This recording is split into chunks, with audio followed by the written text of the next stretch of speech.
Okay, so we have a new episode of Legends and Leaders, and today it's great to have Dillon here. Dillon, you're somebody that decided that we should take this experience of collectibles overall with athletes and decided to kind of make it similar to what was done in the physical world, make it digital with collector's edition cards and stuff like that, but also making it simple. And there was a lot of people that created digital collectible projects, but the interface and making it simple and also bringing in something that's mainstream really wasn't done, and definitely not done at the bar and the level of quality that you guys have set.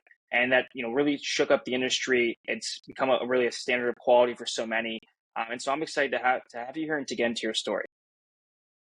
Yeah, I really appreciate that, Ben. I mean, it was an amazing journey trying to do something special for fans, and we're just getting started. So excited to dive in and share whatever I can. Awesome.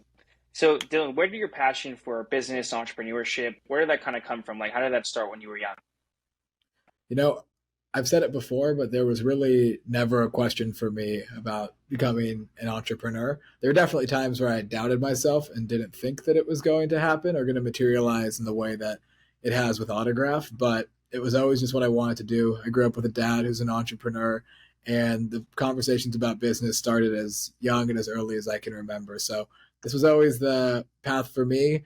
Didn't know the industry or my interests, and those things continue to evolve and grow, but it's just always been a passion of mine and something that I've really felt strongly about. hmm So you had this passion, and like, how did it turn to a real business? Like, you had a business when you were 15. Not many people have something they take an outside capital for at that age. How did you start to build up this business and make it into something that was a career at that point? A little bit. I talked about tutors at 15. Yeah. That was a good friend of mine, Tyler, and I were just talking about what could we start. He's an entrepreneur himself now, with other businesses he's working on. We were talking about what could be interesting. What problems do we see? Because think about being 15 years old. We were just learning that the root of entrepreneurship or starting a business is solving a problem. So the first thought was, what's a problem in our lives? And we were saying that scheduling and getting tutors was incredibly difficult. The timing, sometimes you had homework assignments last minute that you needed help on, and that wasn't really being solved. Of course, this is right when the Uber for craze was going nuts. So the Uber for everything was going live. And so we thought to ourselves, why don't we start the Uber for tutors? So we're lucky enough to get some seed capital and to start working on it, using our own high school as a testing bed. What was interesting about that business was it was the first time I experienced trying to build a two-sided network of both students and tutors. What was interesting is that actually getting the tutors on board was really, really easy. There were thousands and thousands of tutors willing to sign up, set varying rates, work across different subjects. But the harder part actually was the students. And I think that speaks volumes to what every business faces. Finding customers that want to just love and use your product is really, really hard and really hard to grow. I'm sure we can talk about that later on, but it was an amazing experience. At one point, we had 6 people and a bunch of other contractors on the team and ran it and worked on it all throughout high school. And I would remember finishing class and running out onto the school quad to take some calls and run back. But it was an experience that I wouldn't trade for anything, because just the little things that you learn along the way that kind of raise your floor of being able to evaluate ideas or situations was really valuable for me. Mhm.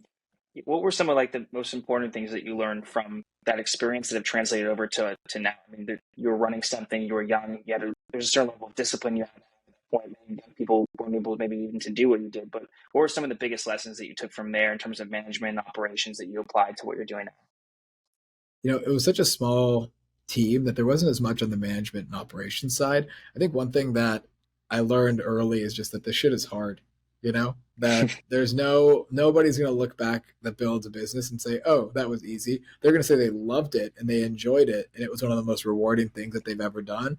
But that customers don't just flock to something when a product is built. I mean, it wasn't right. It was a nice little business, but it didn't turn out to be that everyone in the world is using the Tutors app for their education today. That's the truth, because we couldn't get millions of students on the platform. So I think one of the things I've taken away is how hard it is to actually build something that consumers like enough to use habitually and to have them stick around on, and not taking those users for granted. I think a lot of people have a concept with a friend, they have the ability to develop software, whatever it is, and throw it out into the world and think customers are just going to come. I mean, that is 50% of the battle. There's no one. I mean, I'm huge on design, huge on designing beautiful products. I really believe that there's no substitute. You need that. That's table stakes. But a product with no customers is just a beautiful product out in the market. You know. Mhm. So you kind of had an interest to be involved in maybe a business, today, Cameo, that has some similarities to Autograph. Why did you decide that that was a good place for you to work, and how did that lay the groundwork for you to go on and create Autograph? I've always been interested after tutors, really, in kind of the intersection of tech and culture is where I think I naturally gravitated because of the majority of my Mhm. interests, whether that be sports, music, all the stuff that everyone likes, right? Like, so I worked at Apple Music for a summer, and then I was finishing up school. The class load wasn't really enough to take my time, so I looked into Cameo and was lucky enough to get hired there. I think I was there for about a year, and what I think I really found there was that just the power of fandom.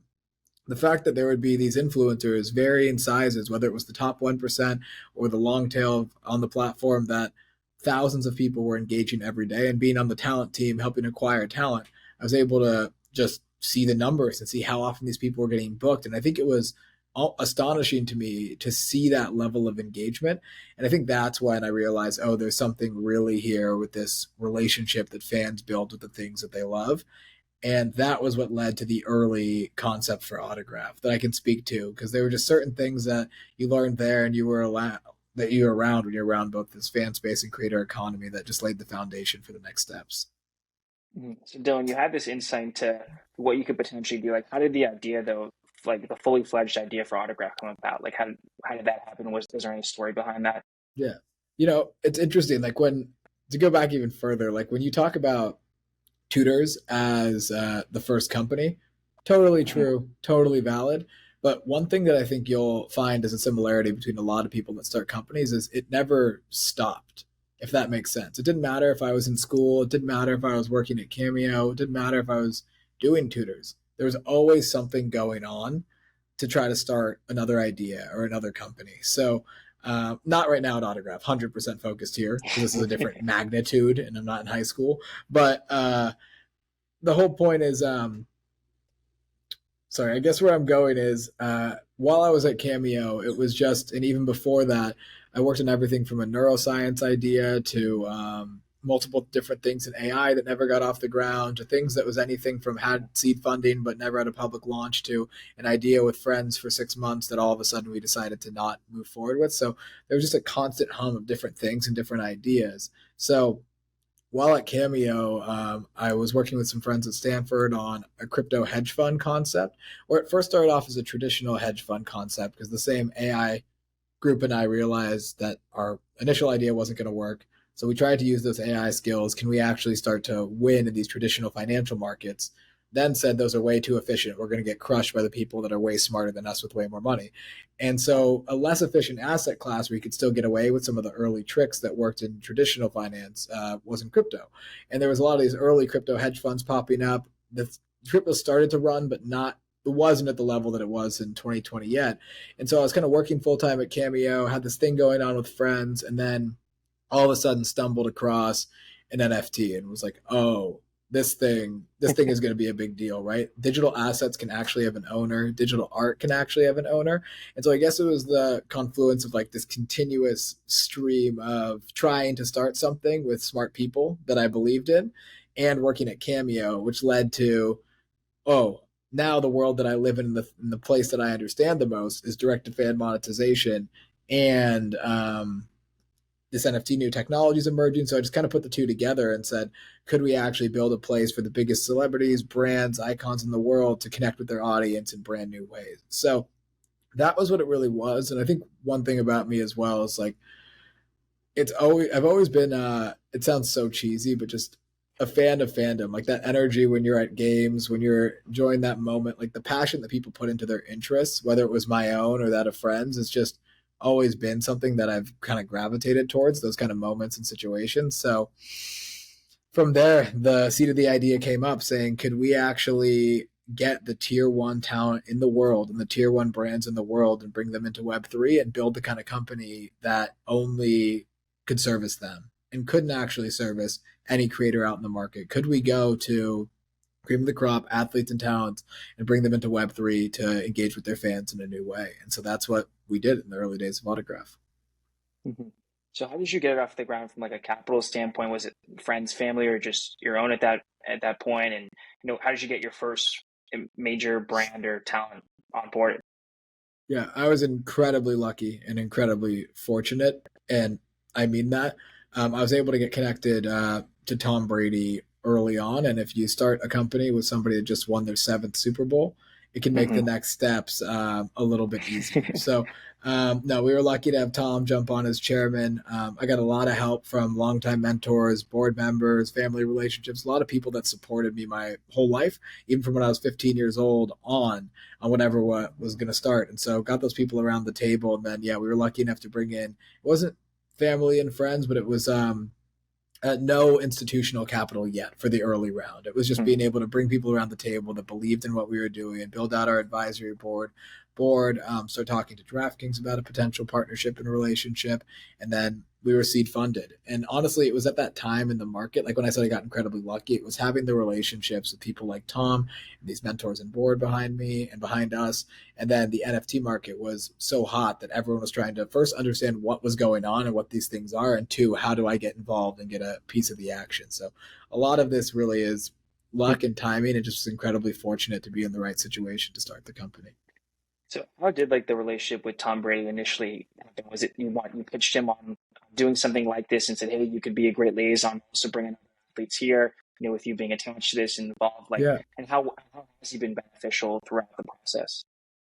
Yeah, with Tom, it was at first actually. The concept was, do you want to be a partner? Almost like because my time at Cameo, they have some people as equity holders in the company that are talent, of course. I mean, I'm sure. I'm not. Mm. I'm sure, but I'm just saying. At our end, I was at first just thinking, Tom, Tom, would you like us to help engage your audience in this new medium? And instead, it kind of quickly turned into, I want to be a part of this. I believe in doing more for fans. I believe in changing the world of fandom. Let's make it happen. And all of a sudden, Tom Brady became the reason that the company got started. The difference between any of the projects that me and my friends had tried to start, me and co-founders tried to start, the difference was when Tom said, I'm in, things just changed. And I got to say, it's been the most amazing experience. I can't say enough good things about him as a person and as a human being. As nice as he comes off on socials or anything you see about him, he is that kind, that supportive, and there are a lot of celebrity backed brands, celebrity backed companies, right? Where the celebrity actually really isn't super involved. I don't think that's a secret to anybody, but Tom is all in and he's here to help with whatever we need. So having him as both a mentor and, I can't believe I'm about to say teammate, but having both of those things has been just otherworldly. And it's still sometimes I have to pinch myself and be like, oh, holy shit, Tom Brady is a co founder of this company with me. But yeah, it's been a special experience for sure. Mhm. So the timing was definitely, was to your benefit initially, but you still had to go and approach all these different players to get them in and create an interface that can get the average person involved in what you're doing. Like, how did you go about making? You mentioned earlier, like designing a really nice interface, also making it simple, purchasing in dollars or your native country currency. Like, how did you go about making this really easy interface when at the time it wasn't maybe as prevalent in the space? Yeah, I have to give some credit to my program in college. I was in the USC Ivy and Young Academy, where it's a school based around design and design thinking. And I am not a great visual designer personally, but spending 4 years being around customer experience, user experience, all of that really had me playing around with a non-custodial wallet in my MetaMask, saying this is going to be way too hard for the average person to adopt to, or the person that doesn't care enough to take the time. And there's also a lot of risk in having custody. And I'm a huge believer in Web3 still. We can talk about that. And I think that people are getting more and more comfortable. The UX is improving, but at the time we started the company, it just wasn't there for the millions of fans to get involved. So what we did is worked with a partner that was willing to take credit card first payments. Turned out to be just about credit card only payments, and that was DraftKings. And so on their marketplace, they, I believe, had the easiest solution on the entire market for people that were new to Web3, new to NFTs to actually buy and engage. So that was really good, and kudos to them for sharing that belief that this has to be simple for customers. Interesting. So you had kind of got their experience really helped you out with it initially. Yeah, because they, I mean, it's easy to do everything on their platform, and their product team did a really good job. But for me, it was non negotiable that we had to find a way to take credit card payments. And some of the decline rates, even for the credit card solutions at that time, were 50%. It still felt impossible to use all these third party services and load money, but they made it really simple on DraftKings. So yeah, kudos to them. But that was a huge, I mean, that was the only, not the only, but you know what I mean? That was a gigantic criteria and piece for us. Like we were non-negotiable about this has to be easy enough for users to understand because think about how quickly you'll churn out of a product today if the experience doesn't feel good. I mean, that's the same principle that applies to Web3 or I think every other industry of consumer technology or goods. Mhm. So Dylan, you were raising capital for the business. I think your last round was like a year and a half or so ago, 2 years ago. But you're raising it, an easier time to raise. It was a bit better in that market than it is today. What do you think are some of the fundamentals of successfully getting a raise done, based on your experience? That's a great question. Um, I think it's making sure that the partners that you choose, like the majority of the institutional capital that comes in, are people that really believe in you and believe in your vision and believe in what you're doing. Like having mission alignment is really important. I sometimes hear other founders talk about issues they've had with their VCs or their backers. That's just not the case with us. Like we found people that really believed in what we were doing, believed in using us as one of the many ways to bring Web3 to the masses, believed in the way that the power of fandom and the opportunity there, and the fact that there's a chance for major disruption, and just stayed aligned with them. I mean, we had amazing check sizes and amazing all of that we were really lucky to get. But I think the foundation is making sure that it's really a firm that understands you and understands what businesses go through. And the people that actually joined the board along with the investment are past serial entrepreneurs that understand that companies are hot, companies go through hard times, good companies almost die 5 to 7 times before succeeding, right? Like you hear all of that in these famous business books. So I guess like that'd be my biggest piece of advice because I hear that from more like not from founders that I know, but just from people in general. Like I'm not taking VC money. I'm like, these people have been amazing and they've been awesome partners to us. So I think it's just being really sure that you have those kind of people in your corner. And then because the money can come if you have a great business and an idea people believe in, the money will come, right? But it's more about making sure that those people are there with you for the long haul through all of the amazing moments and the tough moments that any business will go through. It's a good way to look at it. So, what do you think, Dylan, is like the future for fandom and digital collectibles being involved in that? Like, what do you think are some things that fans haven't been able to have yet that they should have? That's where really like that's really where the business today is going to differentiate itself from the pack, in my opinion. Our core belief at Autograph is that fans are not rewarded for the time, effort, attention, and passion that they put in every day. The reward right now is almost the reward of the experience, right? Of Hmm. fanning, of loving your team, what you get out of it when they win, when they lose. But we actually think that for this dedication and effort, fans should get something back for it. So this new app that we've launched, Autograph Fandom Rewarded, has a systematic way of rewarding fans for the things that they already do, whether it's attending games, reading podcasts, listening to articles, watching videos, submitting links, sharing things with other fans.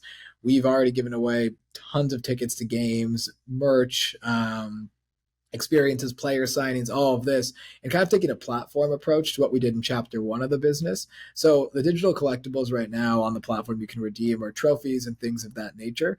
But we found a way to kind of scale it where us and third parties are going to be able to reward fandom at scale. And that's the ultimate goal of the company. So where I think things are going are, I think all, actually I just think where this is, where the general consumer market is going. But in sports, I think that everybody involved is going to have to start doing more for the fans because it's just such a passionate group, such a passionate audience, and they're the lifeblood of the entire system and the entire industry of sports. So that's where we really want to stand out from the pack. Yeah, totally agree. I mean, the reward right now is just the experience, and that's pretty much it. Unless you have something different, which is what you guys are doing. There really isn't anything else besides the experience. Yeah, and I don't know if it gets better than the experience. That's to be seen, right? Like that's why that's the core. People just love it every day. People want to be part of these communities. So the thing I always love to say is that if you imagine yourself walking into a bar, a restaurant, and someone is wearing the jersey of your favorite sports team, you're much more likely to have a connection or to interact with that person or a casual what's up. Like the ice is inherently broken when you share that passion and that interest. And I think that that foundational fandom is what exists today, but can you build the products, the services, the rewards on top of it to start to enhance that experience? I think there's a huge opportunity there, and that's what we're really fired up about. So Dylan, just the last question I have, like, what do you hope to Yeah. accomplish in the next 5 years? Like, what are some of your short-term and long-term goals? I want millions of users enjoying themselves every day on this platform as soon as possible. Like we're ready for it. So I have an ambitious 12-month goal of getting 1 million users onto this autograph application. And then from there, being innovative. I mean, our roots are a Web3 company. It might feel Web2 on the surface, just like everything we've done has, but the potential of this technology is unbelievable. The way to give more ownership to fans, more ownership to communities, to connect people in new ways. I mean, this is all going to surface and emerge. I'm sure you guys remember the conversations that were top of mind for everybody 18 months Mm-hmm. ago. That's all still true. It's just slightly less discussed than it was at that point in time. So for us, it's let's build an amazing place for fans, make it simple as always, and then as these technology and these pieces of technology come out, so to provide them as benefits to our users and roll them into what we're doing. So I guess the two things I'm excited for are immense user growth and adoption on the Autograph platform, and then two, mixing in these futuristic technologies, whether that be blockchain, AI, all of the above, to really give fans that special, rewarding experience. But it sounds exciting, Dylan. I appreciate you coming on, and I'm excited to see what you continue to do and wish much success with it. Absolutely. Thanks so much, Ben.